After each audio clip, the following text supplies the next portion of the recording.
Cuando Tomás me dijo que ya no podían más, que él y Clara se iban, que habían pensado mucho y habían llegado a la conclusión de que no podían criar a un hijo como Mateo, no lo entendí enseguida. Me tomó unos segundos procesar lo que estaba escuchando. Me quedé allí ante ellos, con el corazón endurecido como una piedra, el alma destrozada y mi nieto de 3 años dormido en mis brazos. Hablaron con firmeza, sin derramar una lágrima, como si esa decisión ya estuviera tomada hace mucho tiempo y simplemente estuvieran esperando el momento adecuado para ponerla en práctica. Era invierno. Las paredes de la casa temblaban bajo el viento frío que entraba por las ventanas mal cerradas. La calefacción estaba apagada porque la factura del gas llevaba 2 meses de retraso. Mateo dormía envuelto en 2 mantas y mi abrigo, su cuerpecito delgado temblaba de fiebre. Logré bajar la temperatura con paños húmedos y té de manzanilla. Clara, su madre, no quiso ni tocarlo en todo el día. Dijo que ya no podía soportar ese peso. Fue con esa palabra peso que se fueron, llevándose solo una maleta. Dejaron todo lo demás atrás. Ropa, algunos libros, una caja de platos usados. Solo tomaron lo que consideraron necesario. Me imaginé que alguien los estaba esperando en alguna parte. Nunca dijeron dónde. Nunca volvieron a llamar, ni siquiera para saber si Mateo había sobrevivido ese invierno. Me senté en la silla de la cocina con él todavía en mis brazos y esperé. No sabía exactamente qué. Quizás regresarían diciendo que era una broma, que habían cambiado de opinión. Pero la única respuesta que recibí fue el silencio. Esa noche el tiempo pareció haberse detenido. Afuera estaba lloviendo. Dentro de la casa ni siquiera había pan. Solo quedaban unas patatas viejas que cociné sin sal porque no había. Comí poco. Guardé todo para cuando Mateo despertara. Los días siguientes se prolongaron hasta convertirse en semanas. La noticia comenzó a correr entre la familia. Mi hermana me llamó diciendo que se había enterado por otra persona. Preguntó si era verdad. Cuando lo confirmé, respondió secamente. Decía que yo siempre fui demasiado blanda, que criar a un niño como Mateo era una carga que no todos estaban dispuestos a soportar. Después de eso, nunca volvió a llamar. Los demás familiares no se comportaron de manera diferente. Algunos decían que esto era resultado de que yo no le puse límites a Tomás cuando era más joven. Otros simplemente ignoraron el tema. Cuando pasaban por mi casa miraban hacia otro lado, como si la enfermedad de Mateo fuera algo contagioso. Uno de mis sobrinos, sin vergüenza alguna, llegó a decir que no entendía por qué yo insistía en mantener con vida a alguien que nunca tendría autonomía. Escuché a todos en silencio. No porque estuviera de acuerdo, sino porque el cansancio era inmenso. Me despertaba antes del amanecer para lavar la ropa de otras personas, limpiar casas, planchar ropa a cambio de unas monedas. Regresaba a casa al mediodía, preparaba lo que tenía para comer y pasaba la tarde cuidando a Mateo, dándole masajes, ayudándolo con los ejercicios, llevándolo al centro de salud cuando había dinero. Mateo hablaba pocas palabras, apenas articuladas, pero sus ojos lo decían todo. Me miró con una mezcla de miedo y dulzura que me desgarró el corazón. Cuando lograba mover un dedo, lo mostraba como quien exhibe un trofeo. Fingí estar radiantemente feliz. Dio una palmada y dijo que era el chico más fuerte del mundo. No quería que sintiera mi miedo. Pero tenía mucho miedo. Miedo a que no resistiría, a que su cuerpo algún día simplemente se detuviera. Que ni los trapos mojados, ni las patatas, ni el inmenso amor que le di serían suficientes para mantenerlo con vida. Recuerdo las noches más frías, aquellas en las que el aire parecía congelarse al exhalar. Esas noches lo cubría con mi propio cuerpo y le cantaba canciones inventadas para que no se sintiera vacío. Pensé que si me enfermaba, él estaría completamente solo. Ese era mi mayor temor. Ni su enfermedad, ni su miseria, ni su hambre. Lo que me asustó fue morir antes de que pudiera caminar, decir su nombre, tener alguna defensa contra este mundo despiadado. Aquellos años no trajeron grandes acontecimientos, ni milagros inesperados. Lo que existía era perseverancia. Cada día fue una subida, cada gesto una lucha. Y aún así, continuamos. Porque no podía abandonarlo como los demás. En su rostro vio la pureza de quien no pidió nacer, pero ya había sido condenado. A veces, mientras le daba cucharadas de puré, me preguntaba en qué había fallado como madre. ¿Mimó demasiado a Tomás? ¿Debería haber sido más duro con Clara? Pero todas estas dudas se disolvieron cuando Mateo me dedicó esa sonrisa torcida, sus ojos redondos brillando. Él era todo lo que importaba. Solo él. Los vecinos nos miraron con lástima. Algunos ofrecieron lo que pudieron. Una bolsa de pan duro, ropa vieja, una silla de ruedas rota que dejaron anónimamente en la puerta de nuestra casa. Aceptó todo sin orgullo, sin vergüenza. Cualquier cosa que pudiera facilitar la vida de Mateo era bienvenida. No me importaban las opiniones. Y así pasaron los años. Despacio. Como si el tiempo pesara. Mateo creció lentamente, muy lentamente. Su cuerpo seguía frágil y su forma de caminar era casi inexistente. Solo pude permanecer de pie unos segundos. Pero no me rendí. No podía rendirme. Algo en mí sabía que no desapareceríamos así, que el abandono no sería nuestro resultado. No sabía cuándo vendría el cambio. Quizás nunca llegaría. Pero mientras tuviera aliento, él tendría a alguien a su lado. Alguien que nunca lo dejaría. Y eso fue suficiente para seguir adelante. Los años no pasaron, se arrastraron. Cada invierno parecía una sentencia. Cada verano un desafío. Vivíamos en un barrio arruinado, donde la pobreza era un ruido constante. Los gritos traspasaron las paredes, los niños jugaban entre basura y cristales rotos. Incluso allí, incluso en medio de la decadencia, había quienes nos miraban con repulsión. Como si criar a un niño con discapacidad fuera una especie de castigo, un estigma. Mateo tenía 5 años y apenas podía mantenerse en pie. Los músculos de las piernas no respondieron adecuadamente. Los brazos eran delgados, temblorosos, frágiles. Usamos una silla de ruedas prestada, con una rueda suelta y el respaldo agrietado. Cuando salíamos, aunque fuera a la esquina para que pudiera ver el sol, los ojos se le clavaban como agujas. Algunos se desviaban del camino, otros murmuraban entre ellos, a veces reían abiertamente. Los niños del barrio eran crueles, no por pura maldad, sino por ignorancia heredada de sus padres. Le gritaban insultos, imitaban sus movimientos, le preguntaban si era retrasado. Una vez le tiraron piedras pequeñas. En otra ocasión lo empujaron y cayó. Corrí tras ellos gritando como loco. Ellos huyeron. Ninguna madre se disculpó. Ningún adulto expresó remordimiento. La familia no fue mejor. Mis hermanos aparecían de vez en cuando con un paquete de arroz o una taza de café caducado, no por bondad, sino para tranquilizar su conciencia.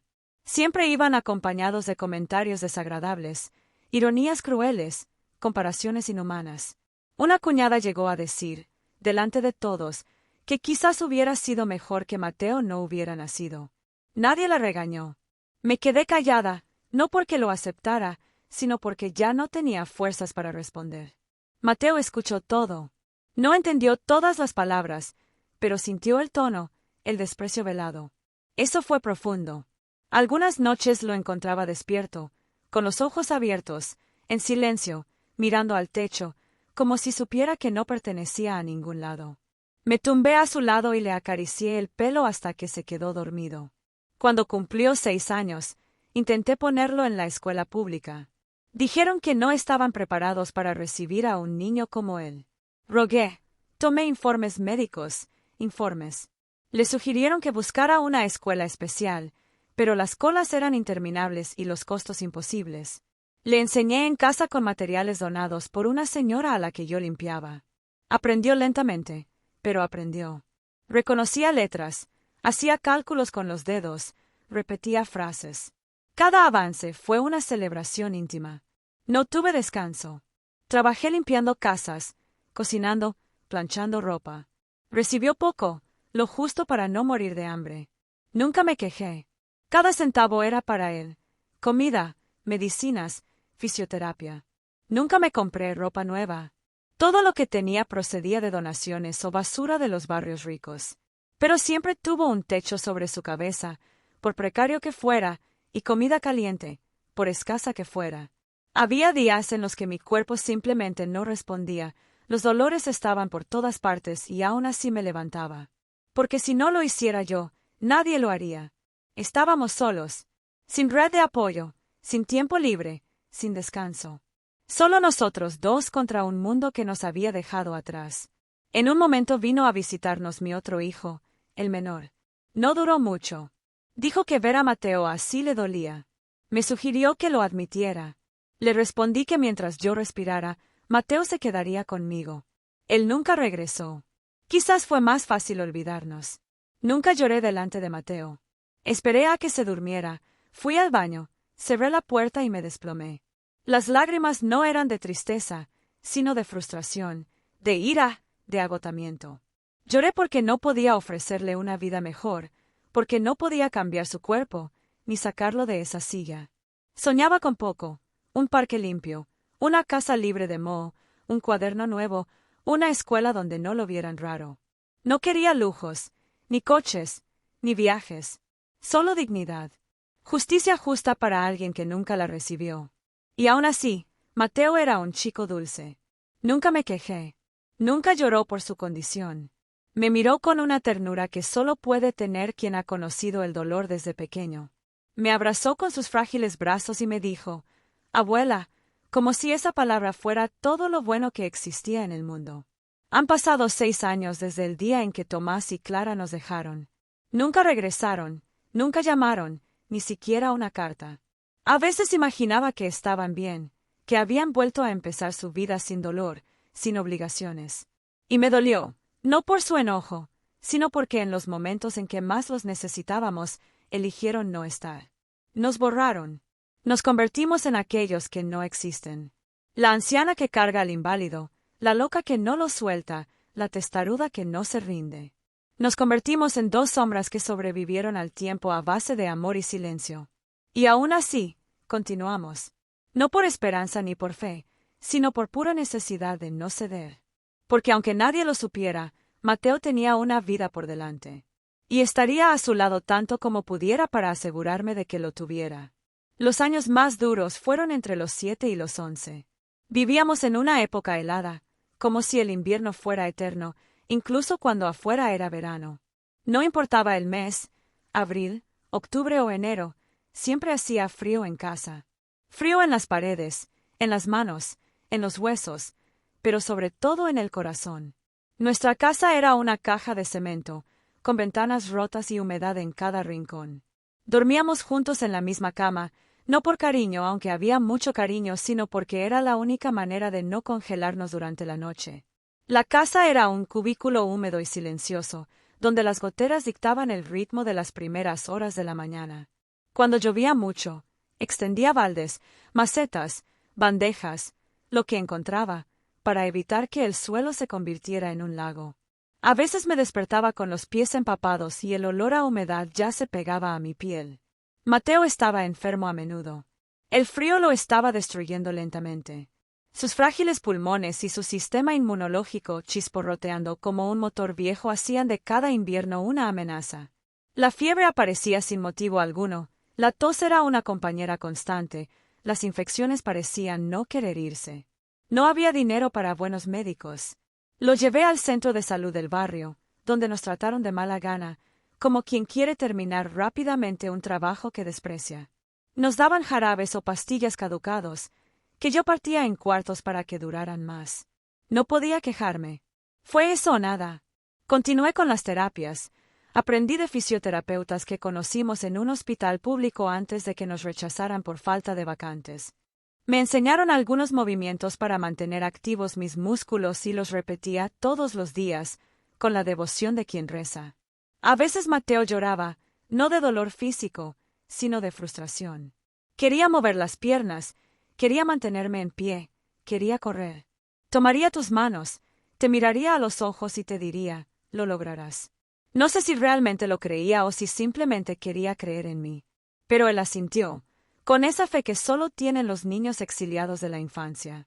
Mi rutina era invariable. Me levantaba a las 5, calentaba un poco de agua en la cocina eléctrica que amenazaba con no encenderse, preparaba avena si la tenía, o pan duro si no la tenía. Dejé a Mateo con sus libros y juguetes rotos y salí a limpiar casas. Regresé antes del mediodía, preparé el almuerzo, hice nuestros ejercicios, estudiamos juntos. Él se quedaba dormido y yo salía otra vez a lavar la ropa de los demás. Regresó por la noche con las manos agrietadas, la espalda dolorida y los zapatos empapados. Pero él regresó. Él siempre regresaba. No teníamos televisión. Mateo leyó. Se enamoró de los libros sobre ciencia, historia, animales. Tomé lo que encontré en los mercados o lo que me dieron las señoras a las que limpiaba. Una vez una señora rica me dio una enciclopedia incompleta. Cuando se lo mostré, Mateo lo abrazó como un tesoro. Leo todas las noches. Mis dedos se deslizan sobre las páginas como si fueran piel. En su interior descubrió un mundo en el que él no era diferente, donde su cuerpo no era una prisión. Allí voló. Los vecinos apenas nos hablaban. Éramos parte del paisaje, como la farola torcida o la tienda abandonada de la esquina. No esperaba compasión, pero tampoco esperaba indiferencia. Cuando la cocina se incendió, debido al viejo cableado, salimos corriendo asustados. Nadie vino a ayudarnos. Nadie preguntó si estábamos bien. Solo más tarde, cuando el humo se hubo disipado, un vecino arrojó una botella de agua por la ventana. En caso de que se vuelva a incendiar, dijo. Y eso fue todo. La Navidad llegó como un recordatorio de que estábamos solos. Mientras otros celebraban con fuegos artificiales, carne asada y voces fuertes, nosotros encendimos una vela, tomamos té y pan y eso fue suficiente para nosotros. Conté historias que inventé en el momento. Hablé de un futuro donde él tendría su hogar, su vida, su libertad. Me escuchó con una fe que me hizo reír por dentro. Mateo no conocía juguetes nuevos, ni parques limpios, ni fiestas de cumpleaños. Sus regalos fueron dibujos hechos a mano, libros usados, palabras. Y, sin embargo, nunca se quejó. Nunca preguntó por su padre o su madre. Nunca quise saber por qué no vinieron. Creo que lo sabía. Sabía que quedaba. Y aprendió a vivir con ello. Yo también los había olvidado. Borré esas palabras de mi vocabulario, no por ira, sino por supervivencia. Eran heridas que ya no sangraban. Mi cuerpo se convirtió en una herramienta para que él viviera. Nada más importaba. Por un tiempo vendí empanadas. Lo hice con lo que tenía. Mateo los llevó hasta la plaza, en equilibrio en una caja improvisada. Algunos días no vendíamos nada. A otros les alcanza para comprar 1 litro de leche y algo de carne, solo para él. Comía arroz o sopa ligera. Necesitaba crecer. Necesitaba tener fuerza. Recuerdo un invierno. Tenía una infección pulmonar. No tenía fiebre, pero su piel estaba gris. Estaba temblando. Lo llevé a un hospital. Esperamos 9 horas en un pasillo. Dormía en el suelo, acurrucado en una manta. Cuando me atendieron, el médico me dio una receta que no podía conseguir. Me senté en un banco de cemento, con el papel en la mano, sin saber qué hacer. Le pedí dinero prestado a un vecino. Tardé 3 meses en devolverlo. No teníamos ninguna foto. Nuestros recuerdos vivían en el cuerpo, en gestos, en repetición, en palabras dichas muchas veces. Mateo dijo poco, pero dijo, «Te amo». Cada día. A veces acariciaba mi rostro con sus delgados dedos, como si me estuviera cuidando. Y yo, con el dolor del mundo sobre mis hombros, seguía en pie. No por coraje, por falta de alternativa. Si yo caía, él también. Y no podía dejarlo caer. Nuestra vida era así, repetición, gris, soledad. Pero había un hilo invisible de amor que ni siquiera la miseria podía cortar. No teníamos nada, pero nos teníamos el uno al otro. Y eso fue todo. No hubo ningún momento decisivo. Fue una acumulación lenta, miradas torcidas, consejos envenenados, manos que se retiraron cuando más lo necesitábamos. No hubo pelea ni tragedia. Solo la comprensión de que ese lugar no nos ofrecía nada más que desprecio. Era una tarde de otoño. Mateo tenía 11 años. Salimos a tomar el sol. Nos detuvimos frente a una casa en construcción. Le gustaba ver cómo algo surgía de la nada. Un grupo de niños pasó corriendo. Uno de ellos se detuvo, nos miró y gritó algo que me dolió más de lo que esperaba. «Parece un muñeco roto», dijo. «Nadie quiere cargar algo inútil». Era nieto de un conocido de mi difunto marido. Mateo no lloró, pero él ocultó su rostro con las manos. En el camino de regreso permaneció en silencio. Al día siguiente, dijo con voz adulta que quería vivir en otro lugar, donde no lo miraran así. Él preguntó. Y yo, que llevaba años pensando en esto, comprendí que había llegado el momento. Si nos quedáramos, se marchitaría. Y moriría con él. Planeé todo en silencio. Vendí lo que pude. Una radio vieja, una lámpara, sillas. Ahorré monedas durante semanas. Conseguí una habitación en una ciudad donde nadie nos conocía. No fue mucho, pero fue un comienzo. Mateo se despidió de la casa sin mirar atrás. Cerré la puerta sin llave. Los dejé colgados en el pomo de la puerta. Nada nos retuvo allí. El viaje fue largo y silencioso. Mateo me miró con esos ojos grandes y tranquilos. Le tomé la mano con fuerza. Tenía miedo, sí, miedo a que todo salga mal. Pero ya no había vuelta atrás. El nuevo lugar era feo, ruidoso y áspero. Pero nadie nos conocía. Nadie nos miró con lástima. El anonimato fue nuestro primer alivio. La habitación era pequeña. La cocina era compartida. El baño, en el pasillo. Pero era nuevo. Era nuestro. Mateo vio pasar los autobuses por la ventanilla y preguntó a dónde iban. Dije, para futuros posibles. Y sonrió con los ojos. Conseguí trabajo pronto. Limpiar, lavar la ropa, cuidar a los ancianos.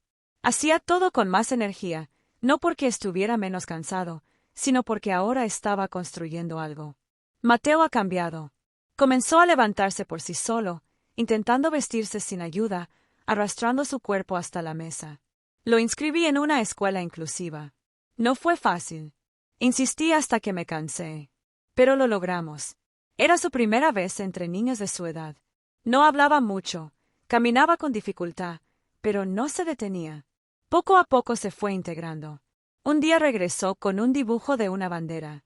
Dijo que era su país, su nuevo país, su nueva vida. Allí todo empezó a cambiar. Poco a poco. Pidió libros de ciencia. Quería entender el cuerpo, el cerebro, la energía. Trabajé más duro para darle lo que pidió. Dejé de dormir para trabajar más horas. Todo para él. Una tarde llegué a casa y lo encontré leyendo en voz alta un texto sobre el sistema solar. Pronunció las palabras con dificultad, pero con firmeza. Me senté a escucharlo. Y entendí, ahí, que ese niño no estaba roto. Solo estaba esperando que floreciera el lugar adecuado. Y hice bien en aceptarlo. La habitación era nuestro refugio. La cama individual que compartíamos, el armario donado, la silla que se convirtió en soporte para todo y un pequeño escritorio donde Mateo pasaba horas con sus libros. La mesa fue mi primer gran regalo. Usado, con astillas de madera, pero lo recibió como si fuera oro. Allí colocó sus cuadernos, sus libros, sus sueños. Me desperté con dolor en la espalda, piernas y dedos hinchados. Cuidó a una señora mayor que vivía a 5 cuadras, mientras se la ayudaba con todo, baño, ropa, comida. Por las tardes yo limpiaba casas y él, los fines de semana, lavaba baños en gasolineras. Cada peso tenía un destino. La comida, el alquiler, las medicinas de Mateo, los suministros. No había lugar para los lujos ni para el descanso. Pero ahora todo era diferente, porque estaba luchando por algo más que simplemente pasar el día. Luchó por su futuro. Mateo se adaptó mejor de lo que imaginaba. La escuela pública no era perfecta, pero al menos lo trataban con respeto. Los profesores pronto notaron algo raro en él.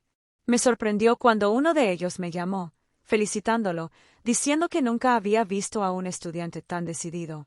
Dijeron que tenía un potencial impresionante. Me emocioné, pero no lloré allí. Guardé las lágrimas para el dormitorio, donde cayeron silenciosamente mientras Mateo dormía. No eran lágrimas de dolor, sino de orgullo, de alivio, de esperanza renovada. Con el tiempo, tu cuerpo también cambió. Aunque todavía tenía dificultades para caminar, se caía menos. Se volvió más fuerte, más equilibrado. Hicimos ejercicios diarios. Le di masajes, le ayudé a estirar sus músculos, a desafiar su cuerpo. Nunca se rindió, nunca nos pidió que paráramos, nunca dijo basta. Lo llevamos a una cita en un hospital público, donde el especialista nos dijo, con sorpresa, que su progreso era poco común y que, con más terapia, incluso podría caminar sin ayuda dentro de unos años. No quería emocionarme demasiado, pero nos fuimos sintiéndonos más ligeros. Una tarde, mientras lavaba ropa en el patio trasero, lo vi por la ventana. Estaba de pie, sin apoyo, leyendo en voz alta. Temblaba un poco, pero se mantuvo firme durante más de 5 minutos. Cuando se sentó, entré sin decir nada. Me vio, sonrió y dijo que ya casi estaba allí, que pronto ya no necesitaría más la silla. Me acerqué a él, le acaricié la cabeza y le preparé una taza de leche caliente. No había más palabras que decir. El tiempo pasó. Yo trabajé, él estudió. Por la noche cenamos juntos. Me leyó, corregí sus textos, le enseñé lo que había aprendido. Habló sobre el sistema solar, la evolución, las leyes físicas. No entendí todo, pero lo escuché con devoción. No era solo conocimiento, fue una fuerza impulsora. Me mostró que todo tenía sentido, que había un propósito, algo más grande. El dueño de la casa de huéspedes, al enterarse de nuestra situación, se ofreció a trasladarnos a una habitación más grande. No pidió nada a cambio, solo dijo, «Ustedes son buena gente». Esa habitación era nuestro pequeño palacio. Mateo consiguió un rincón de estudio, su propia cama, una lámpara. Podría moverme sin tropezar en absoluto. Finalmente respiramos. Con el tiempo, Mateo empezó a destacar en los concursos escolares. Ganó medallas, diplomas, libros. Los trajo como trofeos de guerra y los pegué en la pared, uno al lado del otro. Cada una fue una victoria contra quienes decían que no serviría de nada. Todavía éramos pobres, pero ahora había una nueva palabra entre nosotros, futuro. Y así, continuamos. Vi a Mateo caminar por primera vez sin ayuda una fría mañana de mayo. Fueron solo unos pasos, cortos y vacilantes, con los brazos extendidos frente a mí, como si estuviera a oscuras. No dijo nada. Lo vi y eso fue todo. Cuando se detuvo, me miró con una mezcla de miedo y orgullo. Lo abracé, lo presioné contra mi pecho, sintiendo mi cuerpo temblar, no de esfuerzo, sino de emoción. Fue la primera señal concreta de que su cuerpo ya no era el mismo. Lo que habíamos hecho durante años, los masajes, los ejercicios, las terapias caseras, las caminatas asistidas, comenzó a dar sus frutos. Lento, sí, pero real. Mateo ya no era el chico destrozado que alguna vez fue. Ahora era un adolescente en ciernes, una promesa que se hizo dolorosa pero firmemente. Los médicos confirmaron lo que ya sospechábamos. Su evolución fue notable. Ya no necesitaba silla de ruedas para viajes cortos. Sus músculos eran más fuertes y su respiración más controlada. Me felicitaron. Dijeron que muchos no llegarían tan lejos. No sabían su coste ni lo que realmente significaba. Mateo, por su parte, no se detuvo. Continuó sus estudios con la misma curiosidad insaciable, siempre absorbiendo el mundo. Comenzó a interesarse por temas más complejos, filosofía, política, estructura estatal. Leí sobre sistemas de gobierno, historia del siglo XX, líderes que cambiaron países. Hablamos durante horas sobre ello, y aunque no entendí todo, lo escuché fascinado. Me dijo que quería estudiar Derecho, para ayudar a quienes, como él, estaban abandonados, olvidados por el sistema. Me miró con seriedad, esa mezcla de ternura y determinación, y me dijo, «Serás importante, no por la fama, sino por hacer algo útil». Sacudí la cabeza, sin palabras, sintiendo un nudo en la garganta. Pasó el tiempo. Trabajaba cada vez menos porque Mateo empezó a dar clases particulares. Ayudé a otros niños con matemáticas, historia, lenguaje. Ganaba poco, pero compraba libros, una mochila nueva y, a veces, un pastel para compartir conmigo. Cada gesto era una declaración de amor sin palabras. El cuerpo de Mateo ya no lo traicionaba tanto. Todavía tenía momentos de debilidad, pero eran menos frecuentes. Lo vi correr, tropezar y levantarse solo. Lo vi moverse con confianza, pararse al frente de una clase y hablar con voz firme. Defendió a sus compañeros, discutió con los profesores sin perder la calma. Él creció. Yo también cambié. Ya no me despertaba asustada todos los días. Cada moneda ya no pesaba tanto como antes. Todavía éramos pobres, pero no éramos miserables. Teníamos control, dignidad, significado. El futuro, antes lejano, ahora se acercaba. Mateo comenzó a participar en debates escolares, concursos de oratoria. Su voz, antes suave y temblorosa, se volvió clara y profunda. Me invitaba a cada actuación y yo me sentaba atrás, mirándolo con una mezcla de incredulidad y orgullo. Él, que decían que no viviría, que no caminaría, que no sería nada. Ahora estaba allí, hablando de justicia, igualdad, derechos. Ganó un concurso de oratoria y fue a la capital a representar a nuestra provincia. Nunca habíamos salido del barrio. Fue un viaje extraordinario. Dormimos en un hotel sencillo, compartimos un plato de comida, caminamos por calles que solo conocíamos en los libros. En el concurso, Mateo habló sobre la dignidad de las personas con discapacidad.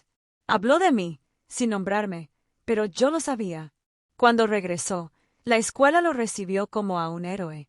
Hicieron una ceremonia, le entregaron libros, una distinción. Lo miré desde un lado. No me puse en el centro, pero sabía que este logro también era mío. Cada paso suyo fue mío. Cada logro fue resultado de mi silencio, de mis manos. Había logrado lo imposible. Transformó el dolor en impulso, la pobreza en resistencia, el rechazo en fuerza. A los 15 años Mateo ya era una persona diferente. Su cuerpo todavía delgado, pero firme. Caminaba confiado, sin ayuda, con el leve rastro de una dificultad que ya no lo definía. Su rostro, antes pálido y tranquilo, ahora irradiaba una energía constante. Por la noche, mientras los demás dormían, él estudiaba. Rodeada de libros y cuadernos, me sumergí en textos complejos, absorbiéndolo todo con una concentración que me asombraba. Estudió por necesidad, porque sabía que el conocimiento era su única forma de romper las cadenas que le imponía el sistema. Ya no pude ayudarlo. Mis conocimientos eran limitados, pero lo apoyé en todo. Hice café, puse música, di silencio, espacio. Los profesores de secundaria no sabían qué más hacer con él. Estaba varios niveles por encima de los demás. Se convirtió en un referente, no solo por su inteligencia, sino por su actitud. Defendió a sus colegas, cuestionó decisiones injustas, propuso reformas. A los 16 años se convirtió en líder. No porque él lo intentara, sino porque otros siguieron su ejemplo. Fue entonces cuando me dijo que quería participar en un foro nacional de políticas públicas. Hizo todo él mismo. Se inscribió, escribió un ensayo, pasó la entrevista. En el evento habló de educación, desigualdad, falsa meritocracia. Su voz era firme, directa, sin odio, solo verdad. Fue aplaudido. Cuando regresó, dijo, «Esto apenas comienza». Y yo creí. Siempre estuve detrás de él, admirando cada paso, cada logro, un orgullo que crecía dentro de mí cada día. Ese niño, ese joven, ya no era solo mi nieto. Era la prueba viviente de que el amor verdadero puede superar cualquier obstáculo. Cuando Mateo cumplió 17 años, su nombre empezó a ser reconocido en lugares que nunca hubiéramos imaginado. Todo empezó con un sencillo artículo en un periódico local. Entrevista concedida después de que él y sus amigos ganaran un concurso de ensayos sobre educación pública. El periodista quedó sorprendido por lo que tenía que decir. Me lo dijo más tarde, cuando me encontró en el pasillo de la escuela y me saludó tímidamente. «Habla como alguien que ha vivido 50 años y 10 vidas», dijo. Sonreí, sin necesidad de corregirlo. Pronto llegó la invitación para participar en un programa de radio. Luego, una columna de opinión en un sitio web para jóvenes intelectuales. Recibieron correos electrónicos invitándolo a foros, mesas redondas, debates sobre educación, juventud y discapacidad. A cada paso, Mateo avanzaba con la misma tranquilidad con la que, un día, se puso de pie por primera vez, sin prisas. No corrí. Él mantuvo la calma. Sabía exactamente qué hacer y a dónde ir. Lo acompañé en todo lo que pude, observando los acontecimientos, sentado atrás, con cuadernos guardados en mi bolso. Escribió todo, no por descontrol, sino por respeto. Sentí que cada una de sus palabras era parte de algo más grande. Fui testigo de algo raro y quise recordar cada momento, cada gesto, cada aplauso. Nuestra vida todavía no era fácil económicamente, pero había más espacio para respirar. Mateo empezó a recibir pequeñas subvenciones para sus actividades. Impartió talleres, En ocasiones fue invitado a conferencias. Con esto pudimos mejorar nuestra alimentación, comprar mejor ropa, una estufa nueva. Nada lujoso, sino pequeñas mejoras que hicieron nuestra vida más digna. Insistió en que dejara de trabajar. Dijo que era su turno de cuidarme. Todavía hacía algunas cosas en la casa, pero por primera vez no tuve que esforzarme tanto para mantener el ritmo. Lo vi frente a grandes audiencias, hablando con confianza, sin necesidad de papeles. Su trayectoria no se detuvo allí. No fue un simple testimonio, sino un movimiento. No vio lo que pasó como algo de que avergonzarse, sino como parte de un diagnóstico más amplio. No era solo un caso, sino una posibilidad de cambiar la realidad. Una vez, en una conferencia, una mujer mayor me abrazó y me dijo que yo era su madre, aunque no lo había dado a luz. Me pidió que siguiera cuidándolo. Le respondí que ya no era necesario, que él sabía cuidarse y, ahora, era él quien me cuidaba a mí. Las invitaciones siguieron apareciendo. A algunos los rechazó, a mí también. No quería ser parte de eventos vacíos. Sabía a dónde ir, con quién hablar y siempre decía lo que había que decir. Ya no era solo un joven prometedor, sino que se convirtió en un ejemplo. Muchos lo siguieron y empezaron a hablar de él como de una promesa política. No habló, solo sonrió, continuó sus estudios, leyó más y se matriculó en una universidad pública. Aprobó el examen de ingreso sin dificultad, no solo por su nota, sino por su formación, sus escritos, su labor social. Estaba preparado. Lo ayudé tanto como pude. Le cosí la ropa, organicé sus cosas, lo acompañé a su nuevo departamento, compartido con otros 2 chicos. Tendría su propia habitación, una cocina sencilla y un baño. Cuando lo dejé allí, me resultó difícil irme. Nunca nos habíamos separado, pero sabía que ese momento era necesario. Le dejé una bolsa con comida, una manta y una carta. En la carta decía que estaba orgulloso y que siempre que me necesitara, yo estaría allí. Me abrazó fuerte, como lo hacía cuando era niño. No te preocupes, dijo, es hora de volar. Regresé a casa sola, el espacio parecía más vacío. Guardé sus libros, sus papeles, su silla. Su escritorio quedó intacto. Todavía no podía mover nada, pero no lloré. No por tristeza, sino por una soledad diferente, que traía alivio. Él estaba donde necesitaba estar y yo también. Hablamos todos los días. Me habló de las clases, los profesores, los debates. Me envió fotos de los libros que estaba leyendo, de sus compañeros, las paredes llenas de frases inspiradoras. A veces decía que era difícil, que se sentía solo, pero que no se rendiría. Siempre le creí. Con el tiempo, destacó en la universidad. Publicó artículos, fue invitado a conferencias y entrevistado por los medios nacionales. Su nombre comenzó a ser reconocido no solo como un buen estudiante, sino como una figura pública en ascenso. Un día me llamó diciendo que quería postularse para el Consejo Municipal de Juventud. Era solo el primer paso, no buscaba poder, sino una voz. Quería empezar a cambiar las cosas desde dentro. Dije que estaría con él, siempre. Hizo campaña con pocos recursos, recorriendo las calles, hablando, convenciendo con sus ideas. No prometió nada fácil. Fue directo, por supuesto, y ganó, por un pequeño margen, pero ganó. Mateo ya no era solo un buen estudiante, sino un político en ciernes. Seguí en casa, con mis responsabilidades, mis reuniones. Continuó sus estudios, pero también legisló, propuso e intervino. Se convirtió en una presencia activa en la ciudad. Y yo, como siempre, me quedé atrás, silencioso, orgulloso, viendo a ese nieto, antes ignorado por todos, ahora siendo escuchado por muchos. Y lo mejor estaba por llegar. Cuando Tomás regresó, no hubo ningún aviso. Nada de cartas, mensajes ni llamadas telefónicas. Simplemente apareció. Primero, un vecino me advirtió que un hombre estaba parado frente al portón, sin valor para llamar. No reaccioné. Tomás. El nombre resonó en mi memoria. Habían pasado años desde que lo dije, y aún más desde que lo olvidé. La semana siguiente regresó. Ahora, lo hiciste bien.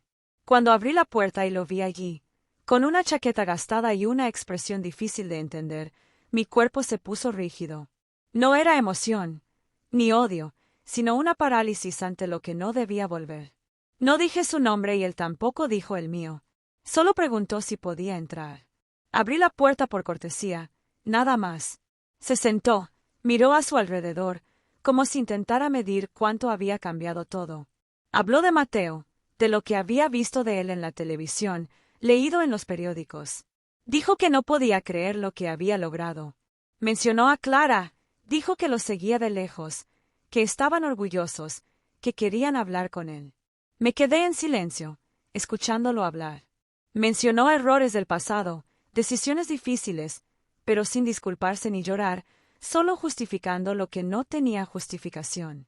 Me pidió ayuda para encontrar nuevamente a su hijo, para explicarle que las cosas habían cambiado, que ahora eran diferentes. Lo entendí en ese momento. No se trataba de arrepentimiento, sino de necesidad. Vio a su hijo convertirse en alguien y quiso volver, como si el abandono no le hubiera dejado marcas. Hablé con calma. Le dijo que Mateo ya no era el niño indefenso que había abandonado. Ahora tomó sus propias decisiones. Si quisieras hablar con él, podrías buscarlo, pero no esperes una comprensión automática. La puerta que había cerrado hace 20 años no se abriría con un solo toque. Tomás salió con la cabeza gacha. No sabía si era vergüenza o enojo. Dijo que volvería y esta vez volvió con Clara. Ella lloró. Me abrazó sin permiso. Clara me dijo que se arrepentía, que su sufrimiento aumentaba cada vez que veía a Mateo en los medios, que no podía dormir por lo que le hacían. Me rogó que no los borrara. Los escuchaba sin piedad, pero desde la distancia, como si escuchara la historia de otra persona. Me pregunté, ¿por qué fue? Ya no eran parte de mi vida. Mateo vino al día siguiente y se lo dije. Estuvo en silencio durante mucho tiempo, hasta que pidió una reunión. Quería escuchar a los padres. No porque creyera que algo cambiaría, sino porque sentí que necesitaba cerrar ese capítulo. La reunión fue breve. Gritó Clara. Tomás evitó mirar a Mateo a los ojos. Hablaron con palabras vacías, sin explicaciones. Mateo los dejó hablar y luego respondió. No los odiaba, dijo, pero había aprendido a vivir sin ellos. Para él yo era su madre. Su historia estaba completa, no necesitaba una versión corregida por parte de sus padres. Les agradeció por traerlo al mundo, pero les dejó claro que no tenían derecho a regresar como si nada hubiera pasado. Dijo que no era demasiado tarde para cambiar, pero que no podía contar con él para eso. Lo que necesitaban, trabajo, apoyo, afecto, no se lograría con arrepentimientos tardíos. Los acompañé hasta la puerta, los miré a ambos a los ojos y les dije, todos eligen cuándo ser familia. Tú elegiste no serlo cuando más lo necesitabas y ahora es demasiado tarde. No grité, no insulté, no lloré, simplemente cerré la puerta con tanta firmeza como antes la cerraron. Esa noche Mateo me abrazó. Dijo que lo hizo por él, pero también por mí. Ya era hora de poner fin a esa historia, de seguir adelante sin fantasmas. Sabía que tenía razón. Cerramos una puerta y finalmente abrimos todas las demás. Después de ese día, la vida siguió su curso. Pero algo dentro de mí cambió. No fue ira, ni orgullo, ni alivio inmediato. Era un silencio profundo, que no era tristeza sino una sensación de orden. Como si por fin todo estuviera en su lugar, como si el enigma de años de lucha por fin hubiera cobrado sentido. Ya no esperaba que alguien entendiera nuestra historia, ni quería explicarla más. Ya no era necesario decir la verdad. Bastaba ver los ojos de Mateo cada vez que hablaba ante un grupo, cada vez que votaba un proyecto, cada vez que llegaba a casa y me preguntaba cómo estaba, si había comido, si necesitaba algo. Aprendió que el dolor no desaparece, sino que se calma. No se trata de vengarse ni de exigir lo que no se dio, sino de honrar lo sucedido. Mateo fue la prueba viviente de que lo imposible se puede lograr, que un niño abandonado puede convertirse en ejemplo y que una mujer pobre y sola puede ser madre, maestra y solidaria, sin esperar agradecimiento. Ya no necesitaba trabajar fuera de casa. Mateo me pidió que me dedicara a descansar, leer y cuidar las plantas de nuestro balcón. Me dio una biblioteca personalizada y la llenó con libros que pensó que me gustarían. Leía despacio, a mi ritmo, y por la tarde cocinaba, no por necesidad, sino por amor. Y seguía feliz con cada plato que preparaba, con la sonrisa que aparecía al ver mi cara iluminarse con el primer bocado. Nuestras conversaciones cambiaron. Ahora hablamos más del país, del futuro, de lo que él quería construir. Mateo me escuchó con atención, aunque yo no tenía grandes conocimientos técnicos. Dijo que mi forma de ver la vida le daba una perspectiva única, que no había universidad que pudiera enseñar lo que yo aprendía, trapeando el piso para mantenernos en pie. Me hizo sentir valorada, me hizo sentir útil, sin exigirme nunca nada. A veces salíamos a caminar, solo él y yo, por calles donde nadie nos reconocía, sin saber de dónde venimos, sin la marca de una silla de ruedas o bolsas de ropa arrugadas. Si alguien nos saludó fue porque conocía su historia, porque admiraba lo que había logrado. Nunca mencionó su carrera con arrogancia, nunca olvidó dónde empezó. En cada discurso, en cada conferencia, siempre dejó claro que no hacía nada solo. Siempre decía, gracias a quien creyó en mí cuando nadie más lo hacía. Y supe que se refería a mí. Nunca tuve que preguntarle si había perdonado a su padre o a Clara. Nunca fue necesario. Vivió sin odios, sin deudas emocionales. Y eso fue suficiente. También me había soltado de ese peso, no para reconciliarme, sino para no cargarlo más. La paz no llegó como una revelación. Se construyó día tras día, a través de gestos, rutinas y confianza. Lo vi crecer, madurar, ocupar puestos importantes y seguir siendo el mismo chico que me ayudaba a doblar la ropa, que me hacía el té, que me cubría con una manta cuando me quedaba dormido en el sofá. Vivíamos bien, sin exagerar. Un departamento cómodo, libros esparcidos por todos lados, plantas en las ventanas y una radio vieja donde escuchábamos música por las tardes. Mateo siguió trabajando, estudiando, planificando. A veces me decía que quería escribir un libro, que quería contar nuestra historia. Le dije que lo hiciera, que fuera suyo, pero que nunca olvidara contarle lo que pasamos. No por lo que nos faltaba, porque nos faltaba mucho, salud, dinero, apoyo, justicia. Pero también teníamos lo esencial. Queríamos no rendirnos. Teníamos respeto mutuo. Tuvimos silencio cuando fue necesario y palabras cuando el dolor fue demasiado. Tuvimos el tiempo que pasamos juntos. Y ahora sabía que eso era más de lo que muchos podían decir. Comenzaron a invitarlo a grandes programas, conferencias, reuniones con figuras importantes. A veces me preguntaba si debería aceptarlo. Le dije que sí, que mientras no perdiera el foco no había nada que temer. El poder no corrompe en sí mismo, solo lo hace cuando la persona olvida el motivo de su llegada. Y Mateo no lo olvidó. A veces venían a nuestra casa jóvenes, estudiantes, voluntarios, futuros políticos. Les preparaba mate o café y los escuchaba desde la cocina.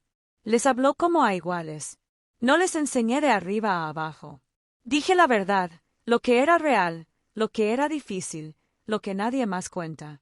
Lo miraban con respeto, no por su posición, sino por su historia. He visto crecer a Mateo, no solo como profesional, sino como persona.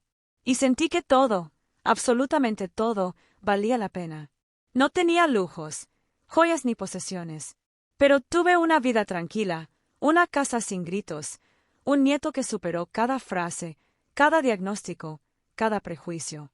Y, sobre todo, tenía toda mi verdad, viva, sin necesidad de explicaciones. Porque, a la edad que tenía, lo único que quería era esto: dormir tranquila, despertarme sin ansiedad y saber que hice todo lo que pude, lo mejor que pude. Cuando Mateo asumió el cargo de primer ministro, no había euforia. No grité, no salté, no lloré ante la cámara. Me limité a observarlo mientras prestaba juramento, con firmeza, con el mismo gesto sereno de siempre. Yo estaba en primera fila, vestido con sencillez, con el pelo recogido como siempre y las manos apretadas en el regazo. Nadie me empujó al centro. No estaba buscando eso. Sabía que mi lugar estaba ahí, observando en silencio, sabiendo cuánto se necesita para llegar allí. Luego de la ceremonia vinieron los abrazos, las felicitaciones, las cámaras, las entrevistas. Se acercó a mí, tomó mi mano y, sin palabras, me agradeció por todo. Lo entendí. No necesitábamos palabras. Todo ya estaba dicho, hace muchos años. En cada comida caliente, en cada noche de insomnio, en cada día sobrevivimos cuando no había nada. Mateo no se volvió arrogante. Continuó levantándose temprano, continuó leyendo como si todavía tuviera exámenes que tomar, continuó escuchando más de lo que hablaba. Era joven, pero con una rara madurez, forjada en las dificultades, no en los libros. En cada decisión importante me consultaba, no como un asesor, sino como una guía. No necesitaba mi opinión técnica, sino saber si lo que estaba haciendo estaba alineado con los valores que lo llevaron hasta allí. Vivíamos en la misma ciudad, en apartamentos separados pero cercanos. Insistió en que tengo lo mejor. Me ofreció casas, choferes, empleadas domésticas. Acepté lo mínimo, un lugar tranquilo, acogedor, con un jardín donde cultivar flores y mis libros. Una biblioteca donde guardaba todo sobre él, sus discursos, medallas, fotografías. También mi vieja libreta, en la que anotaba todo desde los 5 años. Lo mantuvo en secreto, no por vergüenza, sino por respeto. A veces me pedían entrevistas, querían escribir artículos sobre la mujer detrás del líder. Siempre decía lo mismo, no estoy detrás de nadie. Siempre caminamos juntos. Y era la verdad. No fui empujado por él. Lo empujé, abrí el camino, limpié el barro, sequé el sudor, senté las bases. Él hizo el resto porque yo llegué hasta donde pude y él llegó aún más lejos. Mateo creó nuevos programas, impulsó leyes importantes, visitó hospitales, recorrió barrios olvidados, abrazó a niños con historias similares a la suya. Nunca utilizó su pasado para victimizarse, pero tampoco lo ocultó. Siempre dijo que no se puede cambiar lo que no se nombra, y que él era la prueba de que, cuando hay voluntad política y amor verdadero, las vidas pueden cambiar. Su historia inspiró, no porque fuera perfecta, sino porque era real. Ya tenía más de 78 años. Mi cuerpo era más lento, mis días más tranquilos. Me desperté con el sol, regué las plantas, escuché música suave, escribí cartas que nunca envié. En ocasiones recibía visitas de jóvenes que querían conocerme y agradecerme. Algunos me dijeron que Mateo los salvó de darse por vencidos. Los miré, les ofrecí una taza de té y les dije que se salvaron, que él solo les recordó que valían la pena. Un día vino a verme un editor. Quería que escribiera un libro sobre nuestra historia. Me ofreció dinero, publicidad, entrevistas. Le dije que no, que esa historia no me pertenecía del todo. Si alguien lo contara, sería Mateo. Pero le di mi cuaderno. Le dije que no cambiara nada, porque ese cuaderno era lo único que tenía, la verdad, escrita con mi mano temblorosa, noche tras noche, mientras él dormía a mi lado. Mateo lo leyó. Y dijo que, cuando ya no estuviera en el cargo, lo publicaría. No para alimentar egos, sino para que los demás sepan que no todo está perdido, que siempre hay un camino, aunque al principio parezca invisible. Viví lo suficiente para verlo establecerse como un líder respetado. Vi cómo lo aplaudían desde la barrera, por su claridad, su honestidad, su esfuerzo. Vi cómo convertía las ideas en realidad, y cada vez que lo veía en la pantalla, con su postura digna, sentía que mi vida había valido la pena. No todos dejamos legados tangibles. No construimos edificios, no fundamos escuelas, no acumulamos riqueza. Pero construí una persona, formé un alma. Lo entendí tarde, pero era mucho más de lo que podía imaginar. Cuando supe que se me estaba acabando el tiempo, no sentí miedo. Sentí serenidad. Le escribí una última carta a Mateo. Le dije que no tenía nada más que enseñarle, que el resto del camino era suyo, que mi misión estaba cumplida, que cada paso que diera se sentiría en mis huesos, aunque ya no estuviera allí para abrazarlo. Le pedí que no me rindiera homenaje, que no llorara en público, que no intentara dejarme inmortalizado en bronce. Le dije que viviera con calma, con honestidad, con sencillez, como siempre, para guiarme en los días difíciles, en los momentos de duda, sabiendo que él estaría allí. Y eso es lo que hizo. Y supe lo que soy. Una mujer que sostenía a un niño destrozado con las manos rotas.